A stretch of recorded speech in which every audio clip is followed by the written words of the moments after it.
She still doesn't know I took all her money and sold her jewelry. My daughter's voice cut through the partially open kitchen door like a cry of victory. I froze in the hallway, the grocery bags hanging from my trembling hands. I had just returned from shopping. I'd forgotten my phone at home and came back earlier than expected. "Honey, you're a genius," I heard the voice of Mark, my son-in-law, respond between laughs. "How much did you get in total?" "Almost $40,000 from her accounts, plus another $15,000 for the jewelry I sold at the jewelry store downtown. That old woman doesn't even check her bank statements. She trusts me like an idiot." The sound of silverware against plates continued. They were eating the food I had bought with my pension in the house I helped pay for, while they planned to destroy me. "And you're sure she doesn't suspect anything?" Mark asked with his mouth full. "Not at all. This morning I told her I needed her card to buy medicine and she gave it to me without asking. She's so naive it's laughable.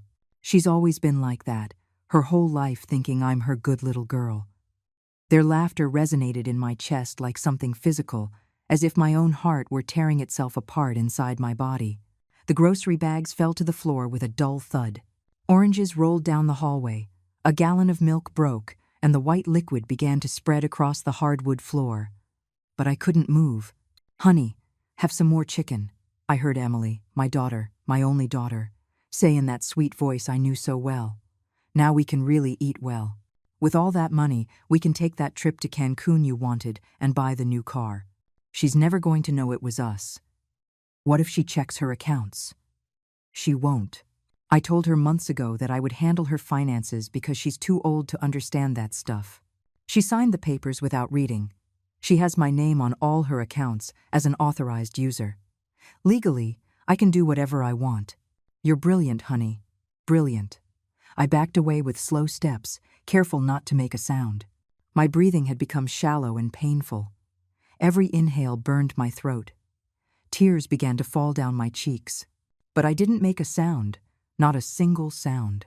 I left the house through the front door, leaving behind the grocery bags, the spilled milk, and the remnants of the life I had built believing my daughter loved me. The cold November air hit my face, but I barely felt it. I walked aimlessly down the street, not knowing where to go, not knowing what to do. $40,000. My life's savings. The money I had saved penny by penny working as a nurse for 40 years.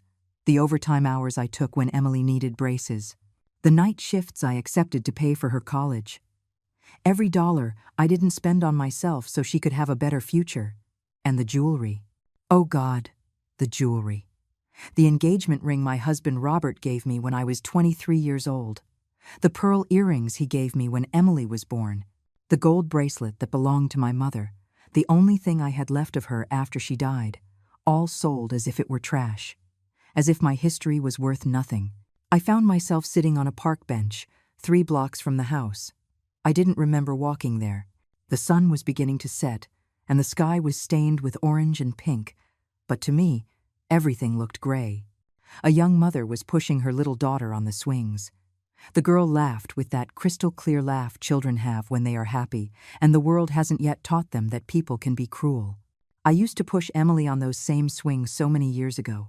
I took her to the park every afternoon after my shift at the hospital, even if I was exhausted, even if my feet hurt so much I could barely walk.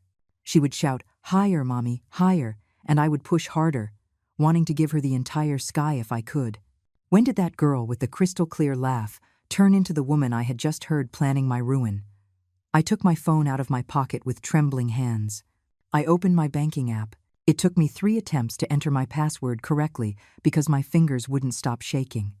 When I finally got into my account, the screen showed me the truth I already knew but still refused to fully believe. Available balance: $847.32. 2 months ago, I had $38,450 in that account. My savings account, which had taken me decades to build. I checked the transaction history, and there they were, one after another, transfers to Emily's account. $1,000 here, $2,000 there, $5,000 more. All authorized with my name. But I had never, ever made those transfers. I checked my other account, the checking account where my pension was deposited each month. Balance: $125.99. $2,000.67. My pension for this month had been $2,100, deposited just 5 days ago. I felt something break inside me, but it wasn't my heart. It wasn't sadness that was growing in my chest. It was something different, something cold and clear like river water in winter. It was clarity. It was the absolute understanding that my daughter didn't see me as her mother. She saw me as a source of money, as something to be used and discarded. "Are you all right, ma'am?" A male voice pulled me from my thoughts. A young man, maybe 30 years old, was looking at me with genuine concern. "I saw you from over there, and it looked like you were crying." I touched my cheeks and was surprised to find them wet. I hadn't realized I was crying. "I'm fine," I lied. "Because that's what you do. You smile and say you're fine even when the world is falling apart. Just remembering things. Do you need me to call someone? A family member?" The irony of that question almost made me laugh. My only family was the person who had stolen everything from me. "No, thank you. Really, I'm fine." The young man walked away with one last look of concern. I stayed there, sitting, as night began to fall over the city. The park lights turned on automatically. Mothers gathered their children to take them home, to dinner, to bed, to continue with their normal lives where daughters didn't steal from their mothers. I thought about going back to the house, about confronting Emily, about screaming at her, demanding explanations, asking her how she could do this to me. But something stopped me. A small but clear voice in my head told me that if I went back now, if I confronted her without a plan, I would lose any chance of getting back what was mine. Emily had said she had my name on all the accounts as an authorized user, that I had signed papers. I remembered those papers now. 6 months ago, when I turned 67, Emily had arrived with a folder full of documents. "Mom, it's important that we have everything organized," she had told me in that affectionate voice that I now understood was pure manipulation. "In case anything happens to you, I need to be able to access your accounts to pay your medical bills or whatever you need. It's just a precaution to take better care of you." And I, like the fool I was, signed everything without reading. Because I trusted her. Because she was my daughter. Because never, not even in my worst nightmares, did I imagine that my own blood could betray me like this. The phone vibrated in my hand. A text from Emily. "Mom, where are you? It's late and you haven't come back. I'm worried about you." Worried. The word made me physically nauseous. Worried about me, or worried that I had discovered her theft. I put the phone away without answering. I couldn't talk to her now. I couldn't pretend everything was fine when every cell in my body was screaming betrayal. I forced myself to get up from the bench. My legs felt weak, as if I were 100 years old instead of 67. I walked aimlessly for what felt like hours, though it was probably only minutes. The streets of our neighborhood, which had always seemed cozy and familiar, now felt strange, as if I were seeing everything for the first time. I passed the Morales house, where Emily had played with their children so many times when she was little. I passed the bakery where I bought pastries every Sunday for our family breakfast. Every corner, every shop, every tree reminded me of a life that I now understood had been a lie. The memories began to come, unstoppable. Memories that were once sweet and now felt bitter, poisoned by the truth I had just discovered. I remembered when Emily was 18 and wanted to study graphic design at a private university. The tuition cost $20,000 a year. Robert, my husband, had just died of a heart attack barely 6 months earlier. The life insurance had covered the funeral and the medical debts, but there wasn't much left. "Don't worry, Mom," Emily had told me then, hugging me while I cried in the kitchen looking at the bills. "I can go to a state school. I don't need that expensive college." But I saw the pain in her eyes. I saw her dreams crumbling, and I couldn't stand it. I took a second job cleaning offices at night. From 6 in the evening until 11 at night, after my 8-hour shifts at the hospital, I slept 4 hours each night. My hands cracked from the cleaning chemicals. I developed back problems that still bother me, but I paid every cent of that college, all 4 years. $80,000 in total. When Emily graduated, she cried in my arms. "Thank you, Mom. I'll never forget what you did for me. I'm going to pay you back for everything, I promise. When I get a good job, I'm going to give you the best life." She never paid me back a single dollar, and I never asked her for it. Because for me, seeing her happy was payment enough. 3 years later, she met Mark. They started dating, and in 6 months, they were talking about getting married. They came to visit me one Sunday afternoon.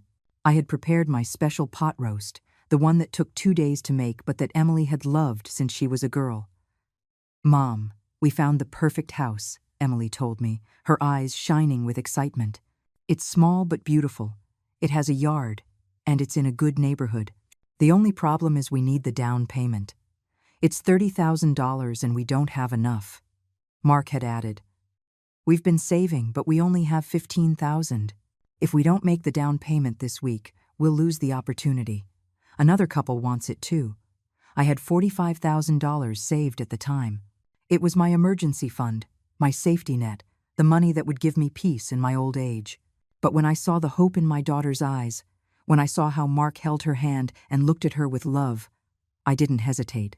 'I'll lend you the $30,000, I told them. "You can pay me back when you can. There's no hurry." Emily jumped from her chair and hugged me so tightly I could barely breathe. "You're the best mom in the world. We'll pay you back, I promise, with interest." That was 12 years ago. They never paid me back that money. When I occasionally mentioned it, there was always an excuse. The house expenses, the car repairs, the credit card debts. And I always understood. I always forgave. Because that's what mothers do, right? Because money doesn't matter when it comes to your daughter's happiness. What a fool I was. 2 years ago, when I had problems with my knee and needed surgery, Emily offered to have me come live with them during my recovery. "You can't be alone, Mom. You need someone to take care of you. Besides, this way you'll save money by selling your condo and coming to live with us permanently. We have the extra room upstairs. It will be perfect." I hesitated. I had lived alone since Robert's death and had learned to enjoy my independence. But Emily insisted so much, with such apparent affection, that I finally agreed. I sold my small condo for $52,000. It was a modest place, but it was mine, paid in full, my refuge. "Keep that money in the bank, Mom," Emily had advised me. "It's your security. You never know when you might need it." Now I understood why she had given me that advice. Because she knew exactly where that money was and was planning how to steal it. I stopped in front of a closed store window. My reflection looked back at me, a 67-year-old woman with gray hair pulled back in a bun, wrinkles around her eyes, her shoulders slumped from the weight of a life of hard work. I looked exactly like what I was, old, tired, used. Was this how Emily saw me? As something old and worn out that was no longer useful except as a source of money? The phone vibrated again. Another text from Emily. "Mom, it's almost 9 o'clock at night. Please tell me where you are. Mark is going to go out and look for you." The hypocrisy of that message enraged me. Mark, the same man who just hours ago was laughing as my daughter told him how she had robbed me. The same man who encouraged her, who celebrated my destruction as if it were an achievement worthy of pride. Another memory came, this one more recent. 3 months ago, Mark lost his job. He worked in construction, and the company closed without warning. For 2 months, he had no income. I used my pension to buy all the groceries for the house. I paid the electricity and water bills. I even gave them money for gas when Mark had job interviews. "Don't worry about paying it back, Mom," Emily had told me. "You're part of the family. This is what families do. They support each other." Now Mark had a new job. A good job that paid well. And instead of thanking me, instead of paying me back even a little of what I spent on them, they decided to steal everything I had left. I found myself in front of a church without realizing it. Street. Anthony's church, where I had baptized Emily, where I had prayed so many times for her well-being, for her happiness, for her success. The door was open, and a soft light streamed from inside. I went in without thinking. The church was almost empty. Only an elderly woman was praying in the front pew, her head bent over a rosary. I sat in the last pew, far from everyone, and for the first time since I heard that terrible conversation, I let the sobs come out completely. I cried for the daughter I thought I had, who never existed. I cried for all the years of sacrifice that meant nothing. I cried for my naivety, for my stupidity, for believing that a mother's love would always be returned. But after the tears came something else. Rage. A cold, clear rage filled me from head to toe. It wasn't the hot, uncontrollable rage that makes you scream and break things. It was an icy, calculated rage that made me think with a clarity I hadn't had in years. Emily made a mistake. A serious mistake. She bragged about her betrayal out loud, not knowing I was listening.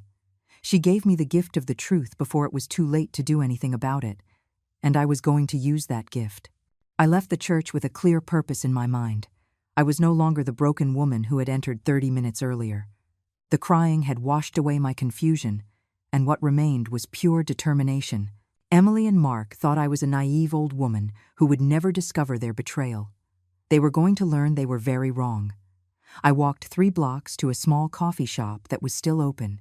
I went in, ordered a hot tea, and sat at a table in the back. I needed to think, to make a plan, but first, I needed information. I took out my phone and searched the internet. What to do when a family member steals your money? The results were overwhelming. Dozens of articles, forums, legal pages.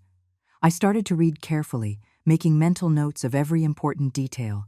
Elder financial abuse, embezzlement, fraud, all those words appeared over and over. I discovered that what Emily had done wasn't just morally reprehensible, it was a crime. A serious crime.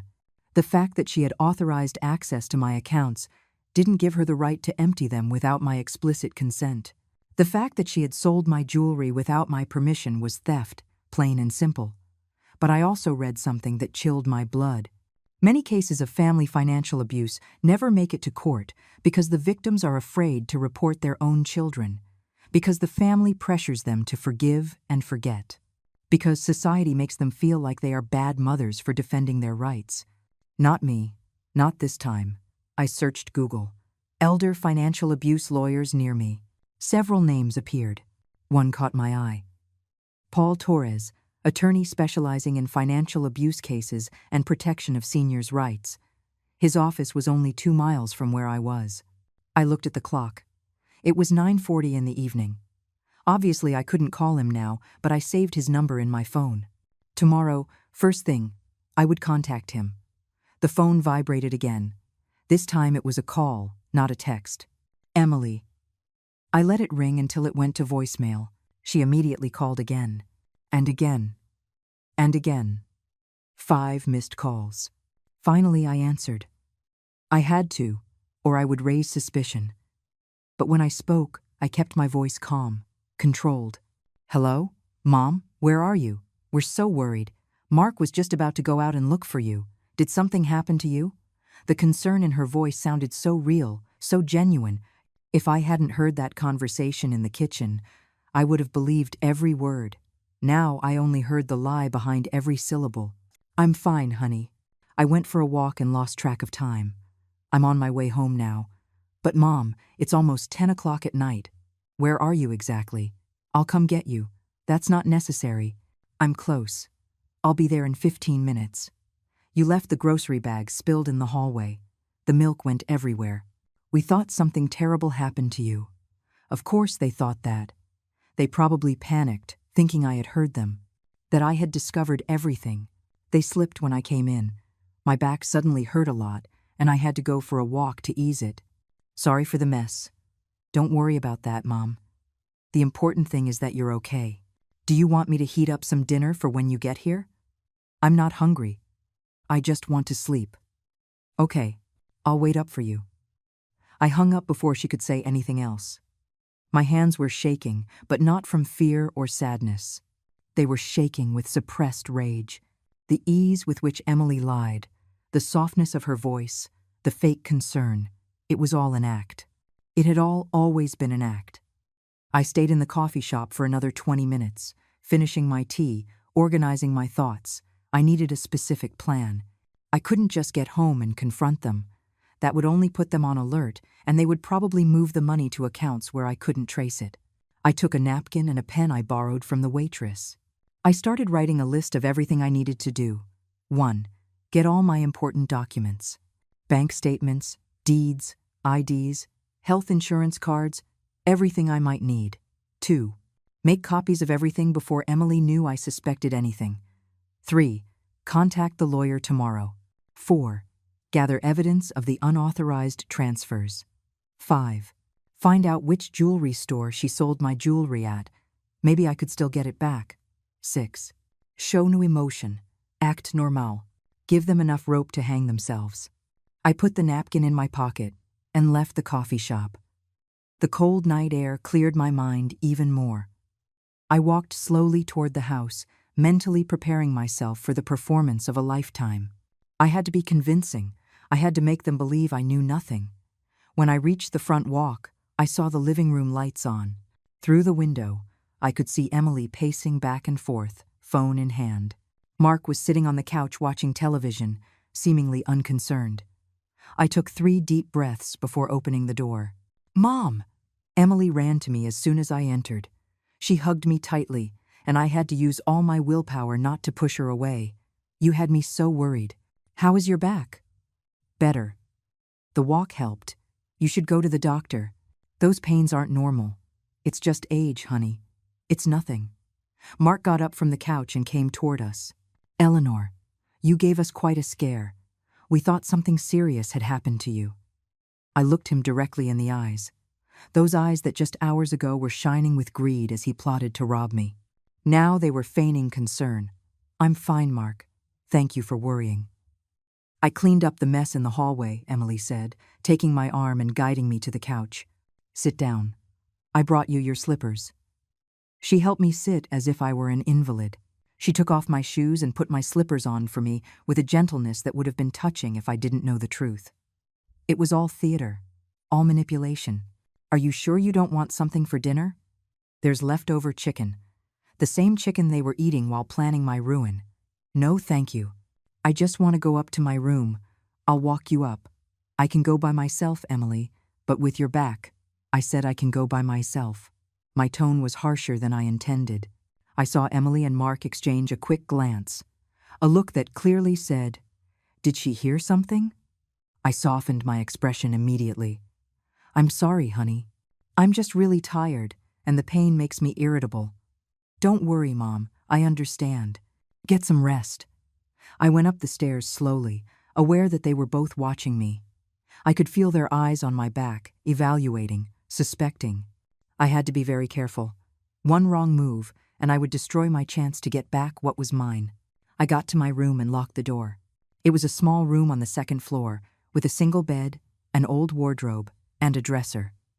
The walls were bare because Emily never let me hang my photos, saying it would make unnecessary holes in the wall. I sat on the bed and took out my phone. I logged into my bank account again, and this time I took screenshots of everything. Every transaction, every transfer, every movement from the last 6 months. I saved them in a hidden folder on my phone and emailed them to my own address, just in case. Then I opened my nightstand drawer. I kept some important documents there. My birth certificate, my social security card, the deed to my old condo. I checked that everything was there. Tomorrow I would make copies of everything at the library. There was something else in that drawer. A small notebook where I had noted down every dollar I had lent Emily over the years. I didn't do it to collect it someday. I just did it to keep a record. Now that notebook had become evidence. I opened it and read the entries. March 15th, 2015, $500 to repair her car. July 3rd, 2016, $1,200 to pay her credit card. November 20th, 2017, $800 to buy Christmas presents. January 10th, 2019, $30,000 for the down payment on the house, page after page of loans that were never repaid. In total, they added up to more than $85,000 over the years. The next morning, I woke up before dawn. I had slept little, maybe 3 hours in total, but my mind was clearer than ever. I dressed in silence, choosing comfortable and practical clothes. I took my purse and put all the important documents I had reviewed the night before inside. It was 6 o'clock in the morning when I went downstairs. The house was silent. Emily and Mark were still asleep. Perfect. I wrote a quick note in the kitchen, went out for an early walk and to run some errands. Back around noon, I left it on the table where they would surely see it. I left the house with my heart pounding in my chest. It wasn't fear I felt. It was determination. It was the first day of my counterattack. And with every step I took, I felt stronger, more certain of what I had to do. I walked 2 blocks to the bus stop. The cold morning air cleared my head completely. I took the bus that went downtown. During the ride, I mentally reviewed everything I needed to do. My first stop was the public library. I arrived just as they opened the doors at 7:30. I went straight to the photocopiers and made copies of all my documents, 3 copies of each. One for me, one for the lawyer, and one for backup. I spent $12 on copies, but it was worth every penny. I put everything in a new folder I bought at the small library shop. Then I sat down at one of the public computers and started researching Paul Torres, the lawyer I had found last night, more thoroughly.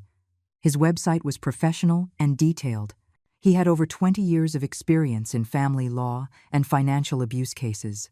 He had won multiple cases similar to mine. His clients' testimonials spoke of a dedicated, honest, and effective man.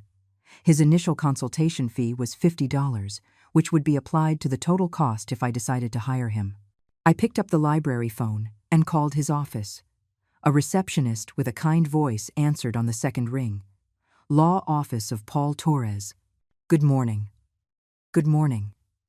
I need to make an urgent appointment with Mr. Torres. It's a case of family financial abuse. Of course, ma'am. Could you give me your name? Eleanor. Eleanor Miller. I'll use Eleanor's married name, assuming Robert's last name was Miller. Self-correction. The script says Lourdes Chavez and Selena Chavez Ruiz. The narrator's name is Lourdes Chavez. I changed it to Eleanor. Let's make her Eleanor Reeves. Robert Reeves. Emily Reeves. Mark, no last name given. Paul Torres. Mr. Martinez. Okay, let's restart that part. Eleanor Reeves. One moment, Mrs. Reeves. Let me check the attorney's schedule. I waited, holding my breath. I needed to see him soon, before Emily suspected anything. Mrs. Reeves, Mr. Torres had a cancellation this morning. Could you come in at 10? I looked at the clock. It was 8:15. I had enough time. Yes, I'll be there. Perfect. The address is 847 Main Street, 3rd floor, Suite 302. Please arrive 15 minutes early to fill out some forms. I'll be there. Thank you. I hung up and sat there for a moment, processing what I had just done. I had taken the first real step. There was no turning back now. I left the library and walked downtown. I had almost 2 hours before the appointment. I needed to get some breakfast, but more importantly, I needed to find the jewelry store where Emily had sold my jewelry. I remembered in the conversation I overheard, Emily had said the jewelry store downtown. There were at least 5 jewelry stores in this area. I would have to visit them all until I found the right one. I went into a small coffee shop and ordered a coffee and a donut. While I ate, I took out my phone and looked through my photo gallery. I had some old photos where I was wearing my jewelry. Robert's engagement ring, the pearl earrings, my mother's gold bracelet. I took screenshots of those photos to show at the jewelry stores. I finished my breakfast and began my search. The first jewelry store was elegant, with display cases full of expensive pieces. I went in, and a young saleswoman greeted me with a professional smile. Good morning. How can I help you? Good morning. I'm looking for some jewelry that was stolen from me a few days ago. I was told it might have been sold here. The saleswoman's smile faded. I'm very sorry to hear that, ma'am, but we don't buy used jewelry. We sell new pieces. I understand. Thank you. The second jewelry store didn't buy used pieces either, nor the third. I was starting to worry when I entered the fourth jewelry store, a smaller, more modest one than the others. An older man, perhaps in his 70s, was behind the counter polishing a ring. Good morning, I greeted him. Good morning, ma'am. Looking for something in particular? I'm here to ask about some jewelry. I think someone might have sold it here a few days ago. I showed him the photos on my phone. This white gold ring with a diamond, these pearl earrings, and this gold bracelet. The man took his glasses from the table and put them on to see the photos better. He frowned thoughtfully. These pieces look familiar. Wait a moment. He went to a small office in the back and returned with a ledger. He opened it and flipped through several pages. Here it is. 4 days ago, a young woman sold a white gold diamond engagement ring, a pair of pearl earrings, and a gold bracelet. The descriptions match your photos. My heart skipped a beat. I'd found them. Do you still have them? The man shook his head sadly. I'm sorry, ma'am. I've already sold them. The ring and earrings were sold 2 days ago. I still have the bracelet, but it's already on hold. A client is coming for it tomorrow. I felt my legs tremble. That jewelry is mine. It was stolen from me. Do you have any proof of ownership? Sales receipts? Dated photos? Any documents? I have these photos of me wearing them. The ring was given to me by my husband over 40 years ago. The earrings were a gift when my daughter was born. The bracelet belonged to my mother. The man looked at me with genuine compassion. Ma'am, I understand your situation, but I bought these pieces in good faith. The woman who sold them had an official ID. She signed all the necessary paperwork.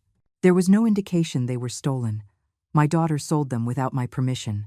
Can you tell me how much you paid her for them? The man hesitated, but finally consulted his book. I gave her $15,000 in total. The ring was worth more, but it had some scratches. The earrings were in excellent condition. The bracelet is 14-karat gold, good weight, $15,000. My most precious treasures, the only physical things that connected me to Robert and my mother, sold for $15,000. Do you remember the name of the woman who sold them? Of course. Emily Reeves. There it was. Concrete evidence. A witness who could confirm that Emily had sold my jewelry. I need a copy of that record, I told him. And I need your contact information. I'm going to take legal action. The man nodded. I understand. Let me make copies of everything. He handed me his card. My name is Octavio Martinez. I've been in this business for 40 years. If you need me to testify, I will. I don't like being involved in family theft, even unknowingly. Thank you, Mr. Martinez. You don't know how much this means to me. He gave me copies of the transaction, including the copy of Emily's driver's license that she had shown when selling the jewelry. He also gave me photos he had taken of the pieces before selling them, part of his standard procedure. About the bracelet I still have, Mr. Martinez said carefully. Legally, it's already the property of the client who put it on hold. But let me talk to him. If I explain the situation, maybe he'll agree to return it. I can't promise anything. I would be infinitely grateful. I left the jewelry store, my folder now thicker with the copies of the sales record. Every piece of evidence I gathered made my case stronger. Emily had left a perfect paper trail of her betrayal.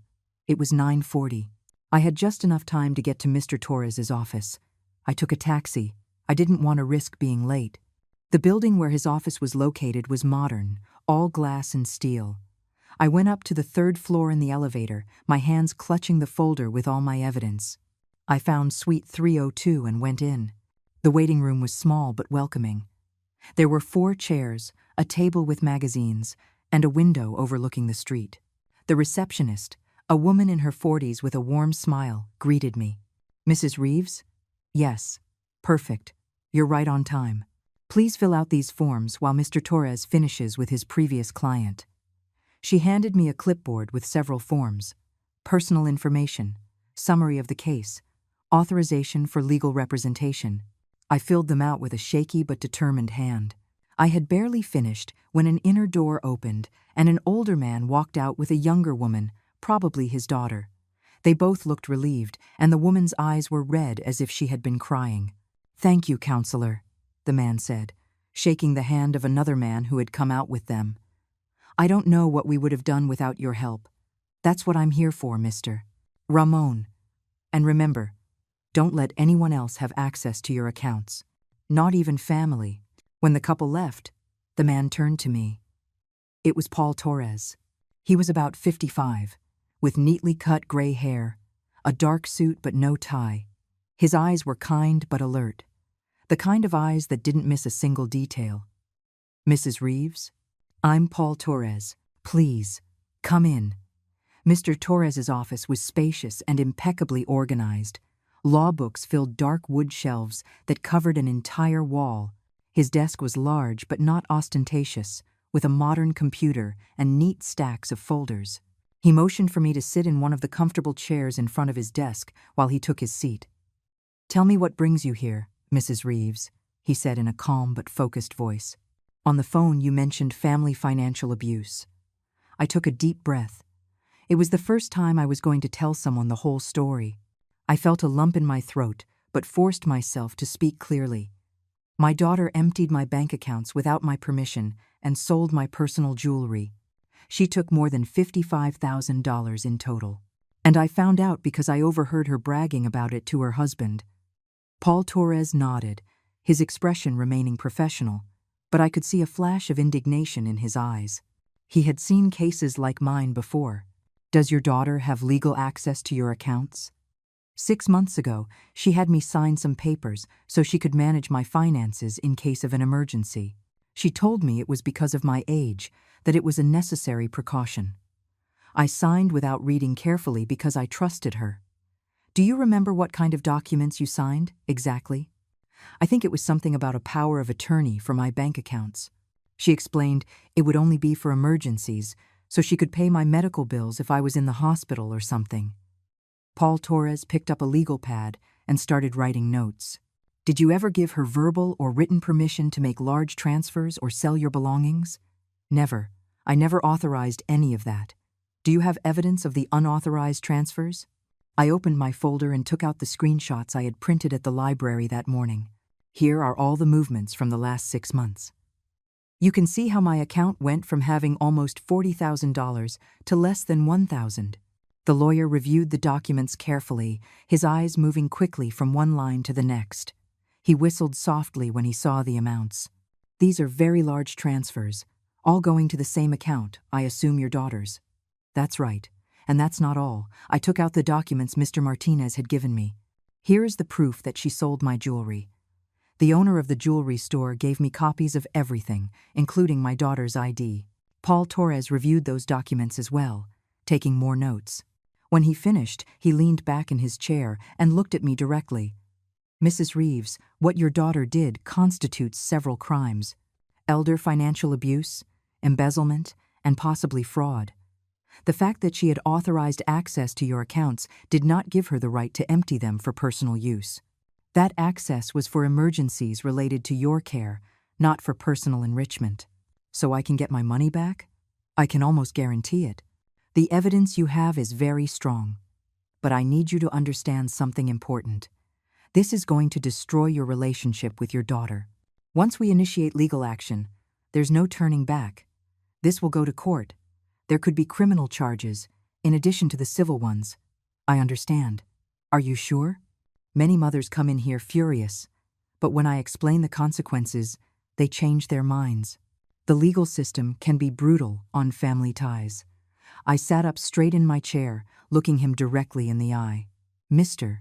Torres, yesterday I heard my daughter laugh while she told her husband how she stole everything from me. They said I was a naive old woman. They were planning to use my money to go on vacation and buy a new car while I was left with nothing. My relationship with my daughter is already destroyed. She destroyed it when she decided my love and trust were worthless." Paul Torres nodded slowly, respect in his gaze. "I understand. In that case, we are going to get back what is yours. But I have to warn you, this process can take time. Weeks, maybe months. What should I do? First, we are going to freeze all your shared accounts immediately. That will prevent your daughter from taking any more money. Second, we are going to file a civil lawsuit to recover the stolen funds. Third, I'm going to contact the district attorney's office to see if they want to pursue criminal charges." "Criminal charges? My daughter could go to jail?" "It's a possibility, yes. It will depend on the prosecutor and how strong they view the case. But, Mrs. Reeves, she committed a crime, a serious crime." The idea of Emily in jail brought mixed feelings. She was my daughter, the little girl I had raised, fed, loved. But she was also the woman who had betrayed me in the vilest way possible. "Do what you have to do," I said finally. "I want justice." "Perfect. My fee is $200 an hour, but for cases like yours, where there is clear evidence of abuse, I work with a maximum cap. You would not pay more than $5,000 in total, no matter how long the case takes. And when we recover your money, which we will, that cost will come out of the recovered funds. $5,000 was a lot of money, especially now that I had almost nothing. But if it meant recovering my $55,000, it was worth it. Do you need a retainer? Normally, yes. But in your situation, I understand cash is limited. We can arrange a payment plan. For now, I need $500 to start the process. I took out my wallet. I had $600 in cash, money I had kept in my purse for emergencies. I gave him $500. It was almost everything I had left in the world, but it was an investment in my justice. Paul Torres handed me a representation contract. I read it carefully this time. Every word, every clause. I wasn't going to make the same mistake twice. When I was satisfied, I signed. "Excellent," he said, placing the contract in a new folder with my name on it. "Now, I need you to tell me everything from the beginning. Every detail is important. When exactly did you sign the documents giving your daughter access?" We spent the next 2 hours going over my entire history. I told him about Robert's death, about working 2 jobs to pay for Emily's college, about the $30,000 I lent them for their house down payment, about selling my condo to move in with them. I showed him the notebook where I had written down all the loans over the years. Paul Torres listened attentively, taking notes constantly, asking specific questions. Did I have witnesses to any of those loans? Did I keep old receipts or bank transfers? Did anyone else know about the situation? "One more thing I need to know," he said finally. "The house where you live now with your daughter, whose name is it in?" "In Emily and her husband Mark's name. You contributed financially to the purchase of that house?" "I gave them $30,000 for the down payment 12 years ago. It was a loan, but they never paid me back." "Do you have proof of that loan?" I opened my notebook to the correct page. It's noted here. And there should be a record in my bank account from 12 years ago of a large transfer to Emily's account. We'll need those old bank records. Banks keep that information. This is important because if you can prove you contributed significantly to the purchase of the house, you might be entitled to a portion of the property's value. That hadn't occurred to me. "You mean I could get that $30,000 back?" "Possibly. Or you might be entitled to a percentage of the house. We would have to see what the house was worth when they bought it and what it's worth now. If it has increased in value, your investment also increased." For the first time in 2 days, I felt something like hope. Not only could I recover the money Emily had recently stolen, but also the money I had lent her years ago and never thought I'd see again. "What's next?" I asked. "I'm going to draft an emergency order to freeze all accounts where your daughter has access to your money. I'm also going to request a financial restraining order that prevents her from selling or transferring any assets until the case is resolved. I'll file all of this with a judge today. Hopefully, we'll have an answer in 24 hours. And will my daughter find out?" "Eventually, yes, when she tries to access the money and discovers the accounts are frozen. But by then, it will be too late. The money will be protected. What do I do in the meantime? I still live in her house." Paul Torres frowned thoughtfully. "That is a delicate situation. Legally, she can't kick you out of the house without a formal eviction process, which would take weeks, but it could get unpleasant once she finds out you've taken legal action. Do you have anywhere else you can stay temporarily?" I thought about my options. I didn't have many close friends. Most of the people my age I used to socialize with had passed away or moved. My only family was Emily. "Not really." "Then I suggest you act normal for now. Don't let them suspect you know anything. Stay calm. In a few days, when we have the judge's orders, things are going to blow up anyway. But in the meantime, protect yourself. Keep your important documents in a safe place outside of that house." I left Mr. Torres's office around noon with a mixture of relief and anxiety. For the first time in 2 days, I felt I had some control over my situation. I wasn't alone in this anymore. I had a competent lawyer on my side and a clear plan of action. But now came the hardest part. Going back to that house and acting as if nothing had happened, pretending I was still the naive, trusting mother Emily thought I was. Keeping the mask on until the legal pieces were in place, I took the bus back, keeping all the documents in my purse. Paul Torres had given me copies of everything we discussed and made me promise to keep them in a safe place. I decided I would leave them in a safe deposit box at the bank the next day. When I got to the house, it was almost 1 o'clock in the afternoon. Emily was in the living room, watching television. She got up immediately when she saw me come in. "Mom, where were you all morning? Your note said you'd be back by noon. I went for a walk and then stopped by the bank to check on a few things. You know, old people stuff." I tried to sound casual, even bored. "The bank? What for?" There was something in her tone, a barely perceptible tension. Was she worried I had discovered the empty accounts? Just to update my information. They asked me to come in and sign some papers. The lie slipped easily from my lips. I was learning to lie as well as she did. "Oh, okay. Have you had lunch?" "No, not yet. I made you some chicken soup. Your favorite. Let me heat up a bowl for you." She followed me into the kitchen. I could feel her eyes watching me as I sat at the table. She was evaluating me, looking for signs that something had changed. I had to be very careful. "Thank you, honey," I said when she placed the hot bowl in front of me. The soup smelled good, but every spoonful tasted like ashes. How could I eat food prepared by someone who had betrayed me so completely? "Mom, you acted a little strange yesterday," Emily said, sitting across from me. "When you came back from your walk, you were different. Are you sure you're okay?" "I was just tired, and my back hurt." "I already told you, it's just. I worry about you. You're 67 years old. At your age, anything can happen. At my age." As if I were a decrepit old woman incapable of taking care of herself. That was exactly how she saw me. "I'm perfectly fine, Emily. Stop worrying so much. It's my job to worry. You're my mother." The way she said it, with that sweet voice loaded with false devotion, turned my stomach. Mark came into the kitchen just then, still in his pajamas even though it was 1 in the afternoon. He worked night shifts as a supervisor at a factory, so his hours were irregular. "Eleanor, good morning," he greeted me, pouring himself some coffee. "How are you this morning?" "Fine, Mark. Thank you for asking." I kept my tone neutral, polite. I couldn't let either of them suspect I knew the truth. "Honey, don't forget we have that dinner with the Mendozas tonight," Emily said to Mark. "The one we've been planning for months." "The Mendozas? Who are they?" Mark asked, confused.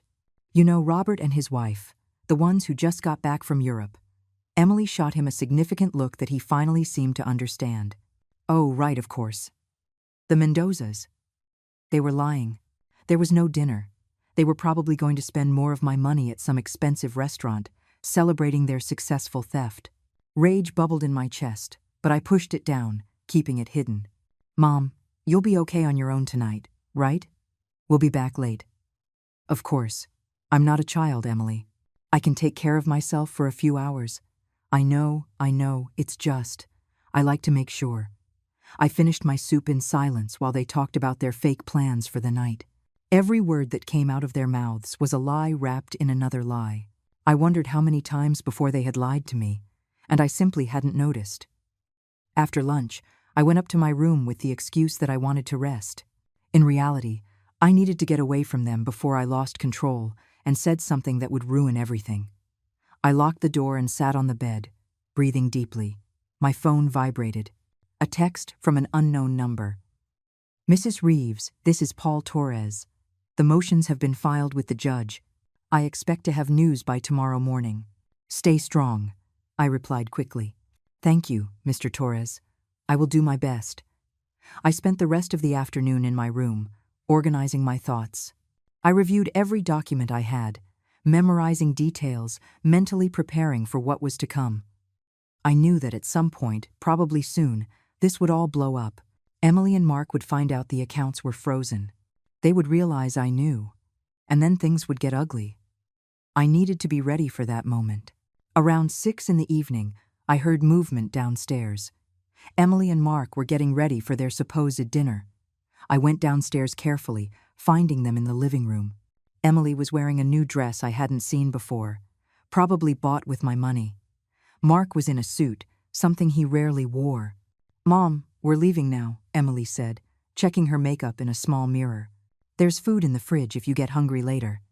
Don't wait up, we'll probably be back after midnight." "Have fun," I said mechanically. I watched them walk out the door, heard the car engine start, and drive away. Only then did I let my mask fall. I collapsed onto the couch, exhausted from the effort of acting normal. The house was silent. A heavy, oppressive silence. I looked around the living room, really seeing it for the first time in months. The furniture I helped buy, the big screen TV I gave them last Christmas, the curtains I sewed with my own hands. Everything in this house had my mark, my money, my effort, and they had decided I deserved none of it. I got up and started walking through the house. I went into the kitchen where I had prepared hundreds of meals for this family. I went upstairs and past the master bedroom, Emily and Mark's room. The door was slightly ajar. I know I shouldn't have. I know I should have respected their privacy. But something pushed me to go in. I turned on the light and looked around. The room was large, much larger than my tiny room on the second floor. They had a king-size bed, a flat-screen TV on the wall, a huge walk-in closet. On the dresser, something caught my eye. A glossy brochure. I picked it up and opened it. It was a brochure for a resort in Cancun. There were prices circled in red. A presidential suite for 1 week, $8,000. So it was true. They were going to use my money for a luxurious vacation. Probably the trip Emily mentioned in that conversation I overheard. I kept looking. I don't know exactly what I expected to find. In the top drawer of Mark's dresser, I found a thick envelope. I opened it, and inside were papers from a car dealership. A quote for a new Toyota Camry, model of the year. Price, $32,000. They had circled the financing plan. My money. It was all my money they were planning to spend. I found something else in that drawer. A small, black velvet box. I opened it, and my heart almost stopped. Inside was my mother's gold bracelet. The bracelet Emily had supposedly sold at the jewelry store. I picked it up with trembling hands. Why did he have it here? Mr. Martinez had told me the bracelet was on hold, that a client was coming for it tomorrow. But here it was, in Mark's drawer. Then I understood. Emily didn't sell the bracelet to a stranger. She sold it to Mark. He was the client who had put it on hold. He was probably planning to give it back to Emily as an anniversary or birthday present, using my own money to buy my own stolen jewelry. The cruelty of it took my breath away. Not only had they robbed me, but they were playing games with my most precious belongings as if they were toys. I put the bracelet in my pocket. It wasn't exactly legal to take something from their room, but that bracelet was mine. It had belonged to my mother. She had given it to me on her deathbed, and I was not going to let Emily and Mark use it in their perverse games. I left the room and went downstairs. I needed to get out of this house before I went crazy. I grabbed my jacket and my purse and went for a walk. The neighborhood streets were quiet on this Wednesday night. Families were eating dinner in their homes, warm lights glowing in the windows. Normal lives, normal families where children didn't steal from their mothers. I walked aimlessly for over an hour. When I finally returned to the house, I felt calmer, but also more determined. I went up to my room, put the bracelet in my purse along with all my important documents, and lay down on the bed without changing. I woke up early the next day, before dawn. I had slept poorly, with fragmented dreams full of confrontations and screams. But when I opened my eyes, my mind was clear. Today would be an important day. Paul Torres had said he expected to have news from the judge this morning. I showered and dressed with care, choosing comfortable but presentable clothes. I didn't know what this day would bring, but I wanted to be prepared for anything. I went down to the kitchen and made coffee, the aroma filling the silent house. It was 7 o'clock in the morning when my phone rang. Paul Torres. Good morning, Mrs. Reeves. I have good news. The judge approved all our motions. The accounts where your daughter has access are frozen as of 6 o'clock this morning. We also have a financial restraining order preventing the sale or transfer of any assets until the case is resolved. I felt a huge weight lift from my shoulders. What does that mean, exactly? It means your daughter cannot take 1 more cent from your accounts. If she tries to make a transfer or use the cards, it will be declined. It also means they cannot sell the house or any other major asset without the court's permission. And what happens now?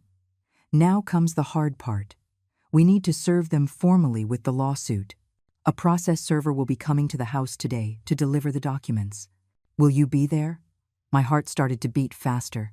It has to be today? It's better to do it quickly. The more time that passes, the more opportunity they have to hide assets or create more problems. The server will arrive between 10 and 12 o'clock this morning. I looked at the clock. It was 7:15. I had less than 3 hours before my life exploded completely. I'll be here, I said, my voice firmer than I felt. Mrs. Reeves, when this happens, your daughter and son-in-law are going to be furious. They will probably confront you, accuse you, try to make you feel guilty. I need you to stand firm. Do not let yourself be manipulated. You did nothing wrong. You are defending what is rightfully yours. I understand. If at any point you feel you are in physical danger, call the police immediately. I hope it doesn't come to that, but it's better to be prepared.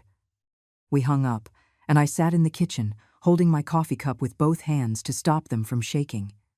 This was real. It was really happening.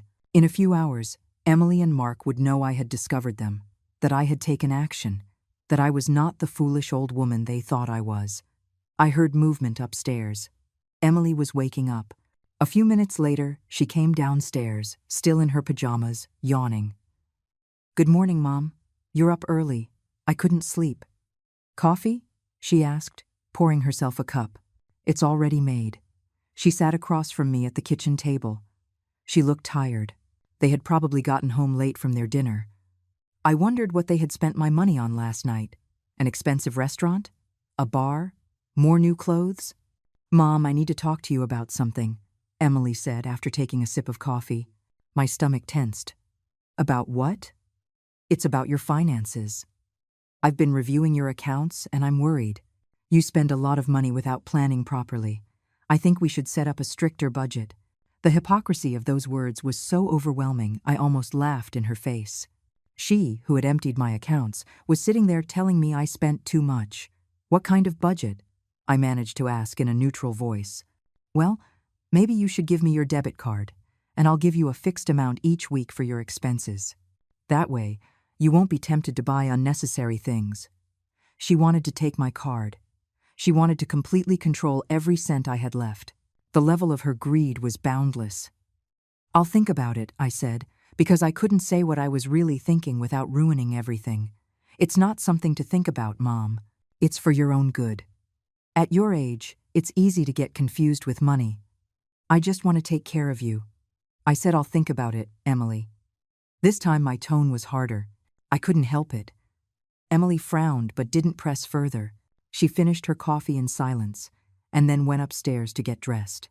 Mark came down half an hour later, already ready for work. His shift started at 9. See you tonight, Eleanor, he said on his way to the door. Goodbye, Mark. When he left, it was just Emily and me in the house. She was upstairs in her room, probably scrolling through social media or watching TV. I stayed in the living room, waiting. The clock ticked by with painful slowness. 9:30. 9:45. 10 o'clock. At 10:20, a car parked in front of the house. I looked out the window and saw a man in a suit get out, carrying a thick folder. The process server.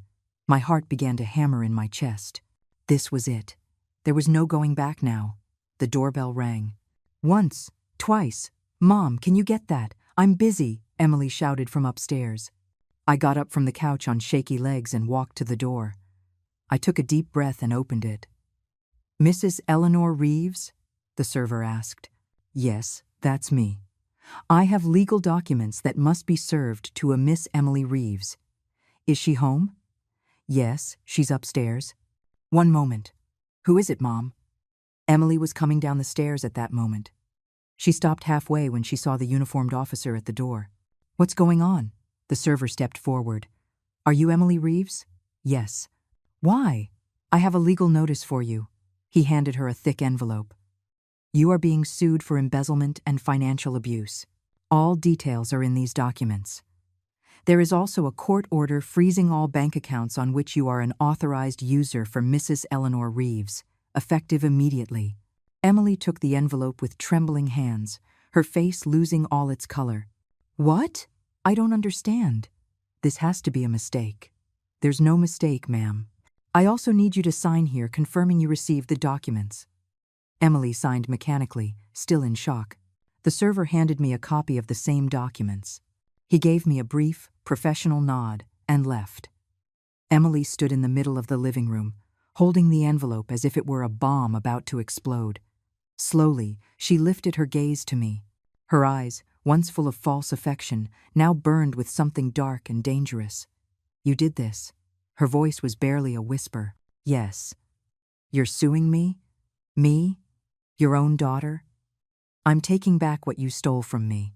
The transformation on her face was instant.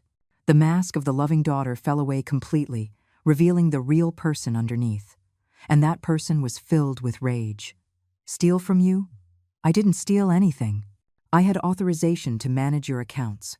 You signed the papers.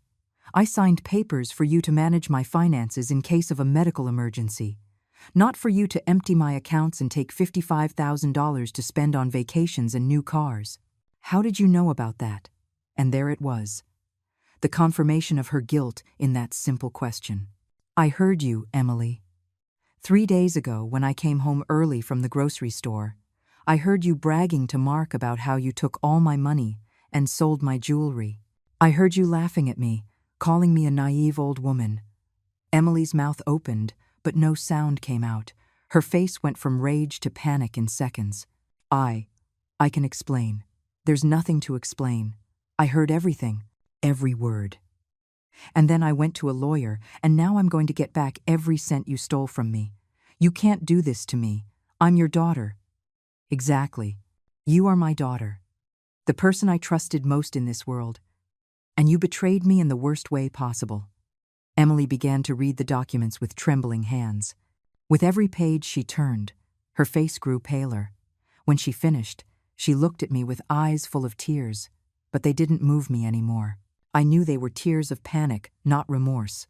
"Mom, please, we can fix this between us. You don't need to involve lawyers and judges. I'll pay you back the money, I promise. Just give me time. You've promised me a lot of things over the years, Emily. You promised to pay me back the $30,000 for the down payment on this house. You never did. Now you promise to pay back the money you stole. Why should I believe you? Because I'm your daughter. Your only daughter. A daughter who sees me as a source of money. Nothing more." Emily dropped the legal documents onto the living room table. Her hands were shaking so much she could barely hold them. She collapsed onto the couch, putting her face in her hands. For a moment I thought she was going to cry. But when she pulled her hands away, what I saw in her eyes wasn't sadness. It was calculation. "You know what?" she said, her voice suddenly cold. "You're right. I took the money. I sold your jewelry. And you know why? Because I deserve it. After everything I've had to put up with taking care of you, listening to your complaints, having to change my life because you can't live alone. No one asked you to take care of me. I was perfectly fine living alone in my condo until you insisted I come live here. Oh, please. You were lonely and sad in that miserable condo. We did you a favor by bringing you here. A favor? You did me a favor after I paid for your entire college education? After I gave you $30,000 for this house? After I sold my condo and gave you more money when you needed it? That was years ago. You can't hold it over my head that you were my mother. That's what mothers are supposed to do. The coldness of those words hit me like a bucket of ice water. This was how she really saw me. As if every sacrifice I had made for her was simply my obligation, something that deserved no recognition or gratitude. "You're right," I said slowly. "It is what mothers are supposed to do. But you know what daughters aren't supposed to do? Steal from their mothers, lie to them, manipulate them, laugh at them with their husbands. I wasn't laughing at you. I heard you, Emily. Every word. You said I was a naive old woman, that it was laughable how trusting I was, that I never checked my bank statements." Emily stood up, pacing the living room like a caged animal. Fine, I said those things, but I was upset. We'd had a bad day, and I was just venting. I didn't mean it. You were bragging about stealing $55,000 from me. Was that just venting too? We needed that money. Mark lost his job. We had debts. The house needs repairs. I didn't do it for fun. I did it out of necessity. Liar. I saw the brochure for the resort in Cancun in your room. I saw the papers for the new car. This wasn't about necessity. It was about greed. Emily stopped dead, realizing I had been in her room. You went into my room? You went through my things? I found this too. I pulled the gold bracelet from my pocket. My mother's bracelet, which you supposedly sold. It was in Mark's drawer. Were you planning to give it back to me? Was it going to be a birthday present bought with my own money? Emily's face turned red. Give that back. That's not yours. Not mine. It belonged to my mother. She gave it to me before she died. It's the only thing I had left of her. Of course it's mine. Mark bought it legally from the jewelry store. Technically, it's his now. You sold it without my permission. That sale is fraudulent. And this, I held up the bracelet, is staying with me. Emily grabbed her phone. I'm calling Mark. He'll know what to do about this. Call him. Tell him he's being sued, too. Because he knew everything. I heard him on that conversation. He's an accomplice to your theft. Emily dialed anyway. I could hear the phone ringing on speaker. Mark answered on the third ring. Honey, what's wrong? I'm at work. We have a problem. A huge problem. She sued us. A process server came and gave us papers. It says the accounts are frozen and she's suing us for theft. There was a long silence on the other end. Then Mark spoke, his voice tense. How did she find out? She heard us. When we were talking a few days ago, she heard everything. Oh my God. Emily, I told you to keep your voice down.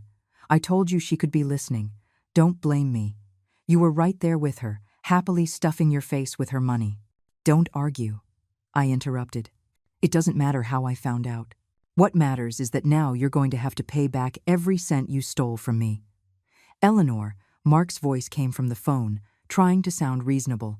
I think this has gotten out of hand for everyone. But we're family. We can resolve this without lawyers and judges. Why don't we talk tonight when I get home? There's nothing to talk about. My lawyer will handle everything. Please, be reasonable. If this goes to court, we're all going to suffer. The process is long and expensive. Nobody wins in these situations. I've already lost. I lost $55,000. I lost my mother's jewelry. I lost trust in my own daughter. I have nothing left to lose. And what about us? Emily spat, grabbing the phone back. Have you thought about us? This is our home. If they take money from us to pay you, we could lose the house. Is that what you want? To leave your own daughter on the street? This house was bought in part with my money. $30,000 I lent you, and you never paid back. My lawyer says I'm entitled to a portion of the property's value. That was a gift, not a loan. In my notebook, it clearly says it was a loan, and I have the bank records to prove it. Emily threw the phone onto the couch in frustration. She stormed around the living room like a whirlwind, pulling at her hair, her breathing rapid. When she finally stopped, she looked at me with an expression I had never seen on her face before. It was pure hatred. You know what, Mom? Do whatever you want. Sue us. Take us to court. But when this is all over, you never speak to me again. You are never going to be a part of my life again. Did you hear me? You're dead to me. Her words should have hurt. A week ago, they would have shattered me. But now, after knowing the truth about who my daughter really was, I only felt a cold emptiness. I was already dead to you, Emily. A long time ago. I just didn't know it until now. Get out of my house. Right now. This is my house too. I helped pay for it. I don't give a damn what you contributed. I want you to leave. Pack your things and go. I'm not going anywhere. You can't legally kick me out without a formal eviction process, which would take weeks. Oh yeah. Well, let's see how comfortable you feel living here when we make your life impossible. Threats. Perfect. That will just give my lawyer more ammunition. Emily opened her mouth to respond, but was interrupted by the sound of the front door opening. Mark ran in, still in his work uniform. He looked sweaty and agitated. I left early, he panted. We need to talk about this. There's nothing to talk about, Emily said bitterly. She's already decided. She's going to destroy us. I'm not destroying anything, I replied calmly. I'm just taking back what belongs to me. You destroyed yourselves when you decided to steal from me. Mark collapsed onto the couch, holding his head in his hands. This is a disaster. A complete disaster. How much is the lawsuit asking for? $55,000 that you stole, plus the $30,000 for the house down payment, with interest, plus damages. And my legal fees, I recited what Paul Torres had explained to me. That's over $100,000. We don't have that. Not even close. Then you'll have to sell the house. This is our house, Emily screamed. We worked for years to have it, and I worked for 40 years as a nurse to have my savings. The savings you emptied in a matter of weeks. Mark stood up suddenly. All right, everybody calm down. Let's think about this clearly. He turned to me. Eleanor, I understand you're upset. You have every right to be. But you have to understand our position, too. Yes, we took the money. It was a mistake. But we did it because we were desperate. I saw the Cancun brochures, the papers for the new car. That isn't desperation. It's greed. Those were just dreams. Things we wanted to do in the future. The real money, we used it to pay off debts, for house repairs, for day-to-day expenses. Lies. Everything that comes out of your mouths is a lie. Mark clenched his fists, his frustration growing. You know what really bothers me? That you act like you're some kind of saint, like you've never done anything wrong in your life. You live here for free. You eat our food. You use our utilities. Have you ever paid us rent? Utilities? No. I've given you thousands of dollars over the years. And I sold my condo to come live here because Emily insisted. I didn't ask for this, but you accepted it. You accepted living here. You accepted us taking care of you. And now you repay us like this, by destroying your own family. You destroyed this family when you decided my love and my trust were worthless. The following days were the most difficult of my life. Emily and Mark kept their promise to make my life impossible. They stopped speaking to me completely. When I entered a room, they left. They didn't buy food I could eat. They locked the kitchen at night. They changed the Wi-Fi password so I couldn't have access. But I stood firm. Every petty cruelty, every attempt to make me feel bad, only confirmed that I had made the right decision. Paul Torres worked quickly. In 2 weeks, we had a date for the preliminary hearing. Emily and Mark hired a lawyer, but according to Paul, their case was weak. The evidence against them was overwhelming. The morning of the hearing, I dressed in my best clothes. Paul picked me up in his car because he knew Emily wouldn't drive me. On the way to the courthouse, we reviewed everything one last time. Remember, he told me, stay calm. No matter what they say, don't react with emotion. Let the evidence speak for itself. The courthouse was an imposing concrete building. We went inside and sat in a small hearing room. Emily and Mark arrived minutes later with their lawyer, a young man who looked nervous. The judge was a woman in her 60s, with gray hair and a serious expression. She listened to both sides attentively. Emily's lawyer tried to argue that she had legal authorization to manage my accounts, that she hadn't done anything illegal. But Paul presented the screenshots showing the massive transfers. He presented the written testimony from Mr. Martinez at the jewelry store. He presented my notebook with all the unrepaid loans. He presented the original documents Emily had me sign, which clearly specified her access was only for medical emergencies. When the judge asked Emily directly if she had used the money for her personal benefit, she couldn't lie under oath. She admitted everything. And the jewelry? The judge asked. Did you have permission to sell it? No, Your Honor, Emily mumbled. And the money from the sale, where is it? I spent it. The judge took off her glasses and looked at all of us with an expression of profound disappointment. I have seen many cases of family financial abuse in my years on this bench, but it never ceases to shock me, the cruelty that can exist within families. She looked directly at Emily. You, Miss Reeves, took advantage of your mother's trust in the most vile way possible. You not only stole her money, but you sold irreplaceable items of sentimental value. The fact that she is your mother makes this even more reprehensible. Emily kept her head down, unable to look at anyone. The judge delivered her ruling. Emily and Mark were ordered to repay me the $55,000 within 90 days. If they couldn't pay in cash, they would have to sell assets, including the house if necessary. They were also ordered to pay me an additional $15,000 for the jewelry, plus another $20,000 in damages. In total, $90,000. Furthermore, regarding the $30,000 for the house down payment, the judge determined I was entitled to an equivalent percentage of the property's current value. The house was now worth $250,000. I was entitled to 12%, which equated to an additional $30,000. The total amount you must pay is $120,000, the judge declared. You have 90 days to present an acceptable payment plan or proceed with the sale of assets. When we left the courthouse, Emily finally looked at me. Her eyes were red but dry. I hope you're happy. You're going to leave us with nothing. I didn't take anything from you. You did this to yourselves. You're a terrible mother.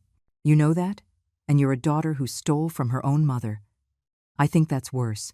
That was the last conversation we ever had. Paul helped me pack my things that same afternoon. With the money the judge had ordered frozen until the end of the case, I was able to rent a small but comfortable apartment. It wasn't as large as the one I had before, but it was mine. Mine alone. 2 months later, Emily and Mark sold the house. They had no other choice. With the money from the sale, they paid me everything they owed. $120,000 deposited into a new account that only I controlled. I never heard from them again. They didn't call. They didn't write. They disappeared from my life as completely as if they had never existed. At first, it hurt. I'm not going to lie. I lost my daughter, my only family. There are nights when I still think about the little girl she was, about the good memories we shared before greed poisoned everything. But then, I remember that conversation I overheard. I remember their laughter as they planned my ruin. And then I know I did the right thing. I am 68 years old now. I live alone in my apartment. I have enough money to live comfortably for the rest of my days. I've made new friends in my building. Other women my age who understand what it's like to rebuild your life after a betrayal. I'm not rich. I'm not young. But I have something more valuable than that. I have my dignity. I have the satisfaction of knowing that I stood up for myself, that I didn't let them treat me as if I was worthless. Sometimes people think that because we are older, because we are mothers, we must put up with anything from our children. That motherly love means accepting abuse, forgiving the unforgivable, giving without limits until there is nothing left of us. But I learned something important. True love is reciprocal. If your children only see you as a source of money, as something to be used and discarded, then there is no real love there. There is only manipulation. And manipulation, no matter who it comes from, does not deserve to be tolerated. Defending myself didn't make me a bad mother. It made me a woman with dignity. And that, at the end of the day, is worth more than any relationship built on lies. If anyone is reading this and finds themselves in a similar situation, I want you to know something. You are not alone. And you have rights. It doesn't matter how old you are. It doesn't matter if the person hurting you is your son, your daughter, or any other family member. You deserve respect. You deserve justice. And you deserve to live your final years in peace, not in the constant anxiety of being exploited by the people who should love you. I am Eleanor Reeves. I am 68 years old. And this is my story of how I got back not only my money, but my life.